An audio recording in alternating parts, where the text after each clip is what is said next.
aplaudidíssimo time do Iraque. Tudo isso, gente, isso é uma simbologia. É claro que o torcedor não ficou satisfeito com o empate de 0-0 do Brasil com o Iraque.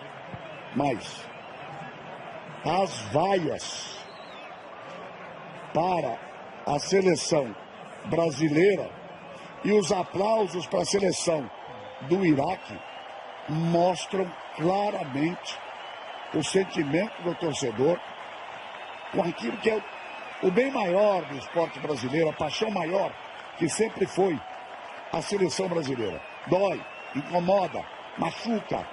E quer ver o que machuca mais? Eric, alguém parou para falar com você? Exatamente por isso eu te chamei, Galvão, enquanto os jogadores do Iraque, como você mostrou aí, foram aplaudidos, ó, Iraque, Iraque, Iraque, o estádio inteiro gritando. Os jogadores da seleção brasileira passaram diretamente para o vestiário. Nenhum deles quis conversar com o torcedor brasileiro, explicar as razões pelas quais a seleção anda jogando tão mal, não conseguindo fazer o gol. Nem mesmo os jogadores mais experientes, que deveriam assumir a responsabilidade, o Everton, o Renato Augusto e o próprio Neymar como capitão. Ou seja, todos os jogadores já foram para o vestiário, viu, Galvão? Olha, é um pouco diferente do que a gente está acostumado a ver. Isso é uma Olimpíada.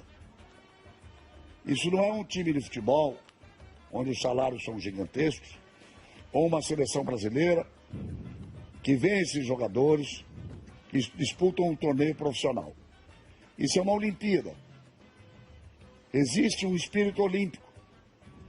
Existe uma forma, como uma vez chegou, não vai dar tempo de se buscar agora a imagem, mas eu fiz essa narração em 1984, de uma Suíça que chegou no final da maratona, a Gabriele Andersen, e vinha quase desmaiando, mas se negava a ser batida pelo cansaço, se negava a ser batida pelo esforço físico ou pela falta de condições de se chegar ao final da maratona. E as pessoas, as milhões de pessoas que estão em casa, têm direito sim de ouvir o seu ídolo, o seu jogador, aquele que joga com a camisa da seleção brasileira. É feio, é muito feio, não é profissional, não é ético e não é correto sair de campo e se negar, um time inteiro se negar a falar.